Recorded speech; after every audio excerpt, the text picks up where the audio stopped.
Hey guys, how is everybody doing? Welcome in here to Slaughterhouse Sports. Hope everybody is having a really nice Tuesday evening here in the wherever you may be watching this show around the country or even this great world. So you look at the New York Giants. You have the Giants helmet right there, the Eagles helmet. It's a really competitive division right now in the NFC East. And what a surprise it has been for the New York Giants and this whole tenure here with Brian Dable and this New York Giants season. They first start off with Tennessee. They're down 13-0. It's looking like a real dire situation. And then the New York Giants are able to go ahead and they're able to reel off what is just an incredible fourth quarter comeback there against the Tennessee Titans. They get the 2-point conversion, all of that. So the Giants, they really benefited from that against the Tennessee Titans. Brian Dable again rolling the dice, and the Giants are able to win. Then in week 2, their defense is able to get turnovers. Daniel Jones keeps them in the game. It's ugly football, but yet the Giants win with Graham Gano field goal. So Brian Dable, he's much more aggressive than Joe Judge in the fourth quarter. Joe Judge, he always punts the ball. He doesn't go for it on fourth down. When there's chances to win, he always plays conventionally.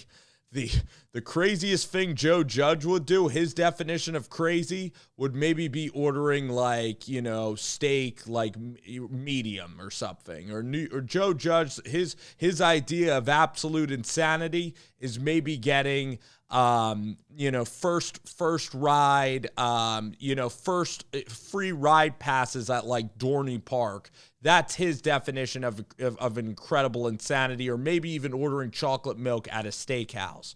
All right. Joe Judge, in football terms, Joe Judge would remember he'd keep the offense on the field and then magically put his punt unit on the field. So, and I like Joe Judge. I like Joe Judge the person, but Joe Judge did not really know offensive football to the level that Brian Dable does. I mean, Brian Dable was at Alabama. Brian Dable was the offensive coordinator for Josh Allen. Brian Dable is an offensive kind of guy. He knows a lot of offensive football, and he also has a great feel for the game.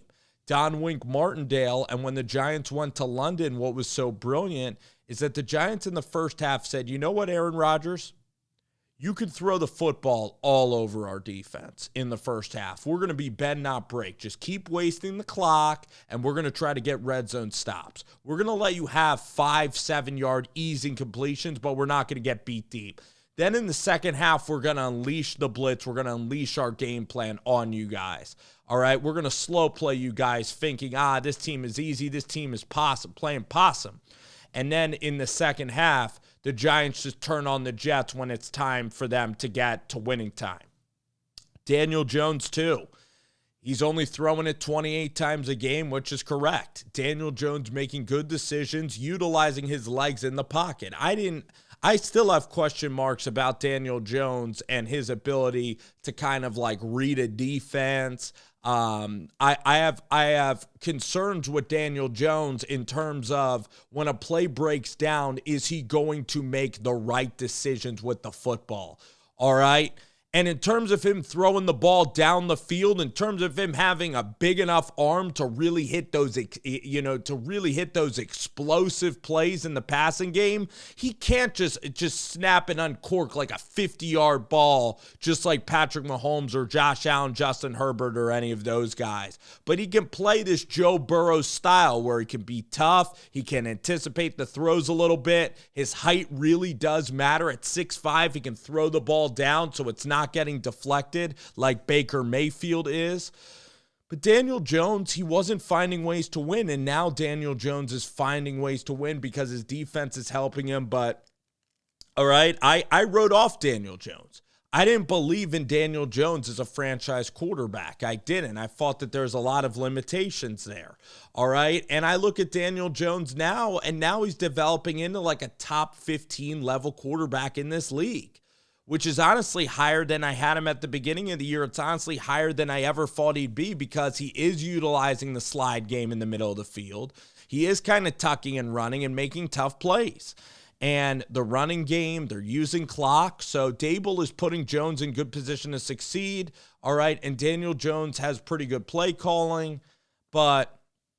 And the guy is winning, so I got to hand it to him. The guy is winning, and he's developing. He's kind of like Jalen Hurts last year, where the stats might not look good, but you might look up at the end of the year and the Giants are 10-7, even though the season is rocky. He's not a superstar by any means, all right? But, Daniel Jones is actually functioning. And he's proving me wrong because I thought that the guy could not function. I didn't think the guy had a big enough arm to make it in the league. I thought, he makes too many terrible decisions. And I didn't think that he had great pocket presence. And I thought that the guy was done after this year.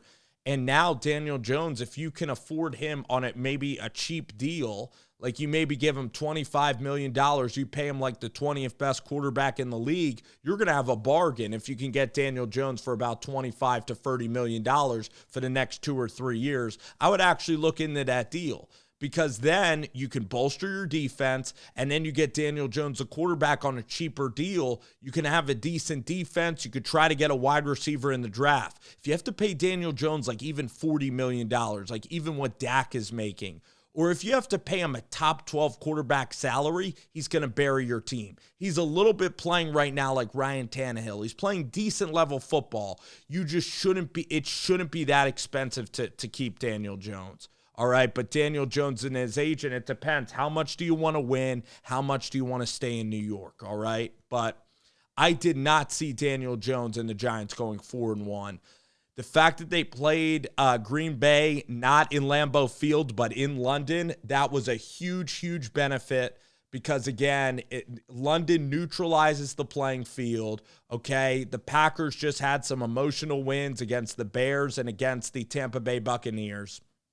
And now the Giants are catching the Ravens off of an emotional win as well, as the Giants are playing the Baltimore Ravens this week, all right? So Brian Daboll just does a great job of managing the game. And a lot of times, like, popular sentiment, like, isn't always correct. I guess like Brandon Staley, or you can look at like college football with even like Justin Herbert. Nobody thought Herbert would be very good, or Josh Rosen. The public thought Josh Rosen would be better.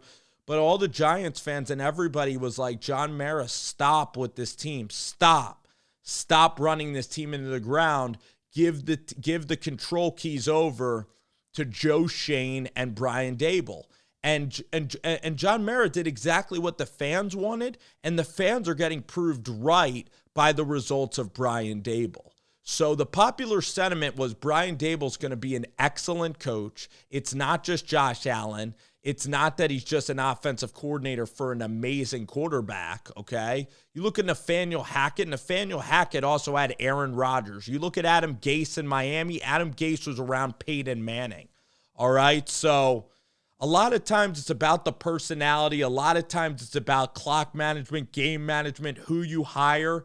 And Adam Gase and Nathaniel Hackett, they just, in terms of clock management, in terms of organizing everything, Brian Daboll and Joe Schoen are a lot more on top of everything than some of these other offensive coordinators that you're looking at around the league. But yet Matt Rule, special teams coach, fired. Mike Tomlin, special teams coach, not performing well. Bill Belichick, special teams coach, not performing well.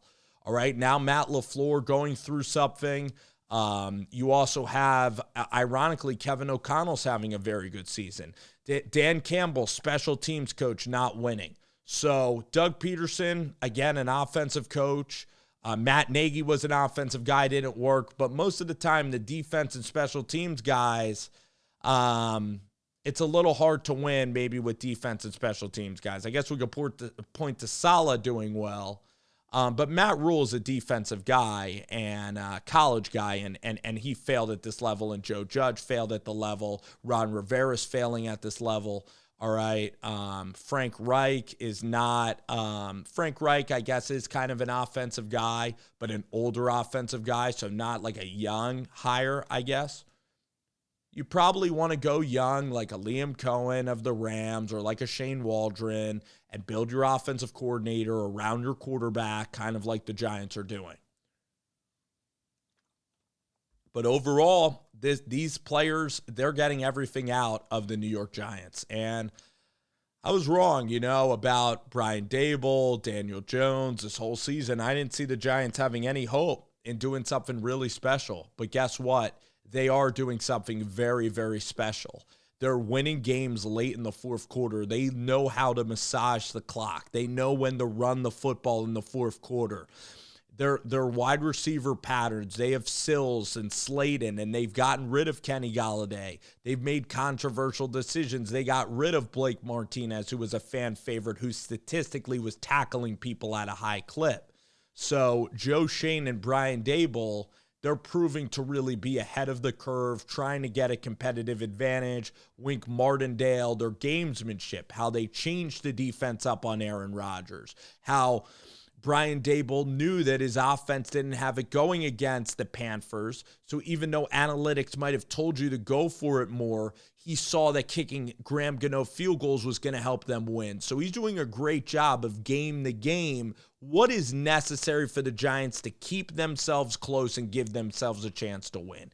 And against the Ravens, you know what's going to happen? The Giants are going to give up a couple of passing yards. They're going to give up some yardage to Mark Andrews. But Lamar Jackson, it's going to be a close game in the fourth quarter. The Giants are going to possess the ball. They're going to win on third down. And this is the NFL, right? The teams are really talented. Even the Giants that don't have that much talent, or Jacksonville, even Detroit maybe. The Texans are this example. You're in a one-score game in the fourth quarter because the talent differential isn't that much. So then it comes down to situational awareness, getting clutch third down conversions, defense getting a stop at the end of the game, just like against Green Bay. The Giants were able to deflect the football and end up holding Green Bay and winning that game. So that's what the Giants are doing. And it's about clock management. It's about all of these processes. And the fans were completely right. The fans were right on this one. And the fans were more right than I was, because I didn't see Daniel Jones really panning out. I saw this being a long process with Brian Daboll. I didn't see him winning at this high of a clip this early in his tenure. And he's done a spectacular job. He's in the running for Coach of the Year for the Giants. And if I had to bet on if the Giants are making the playoffs, I mean, there's a dang good chance that the New York Giants and the Dallas Cowboys are making the playoffs. And then you look at, if the Giants now with this win over Green Bay, they certainly have a chance to get to 10 wins with the way their schedule works out for them. They're never going to beat down any teams badly, but their awareness, they're getting better situationally, they're getting better.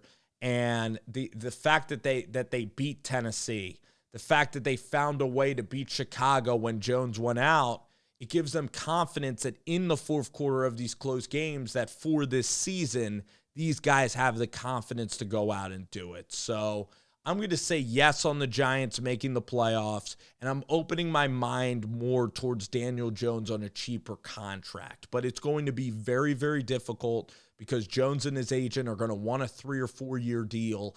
And again, if there's a good quarterback in the draft, I would pick a quarterback to compete again with Daniel Jones, like a Hendon Hooker in the first round. So Daniel Jones is a guy who can start at quarterback. He can play for a couple of more seasons, but I don't really see him being an elite level answer. I see him being a complimentary quarterback, almost like Jimmy Garoppolo, and that would be the best circumstance for the Giants is, can this guy make decent decisions? Can he lead you on the clutch drives like Jimmy can? He has physical limitations, but can he make plays? So that's how I view the Giants this year. Very interesting football team.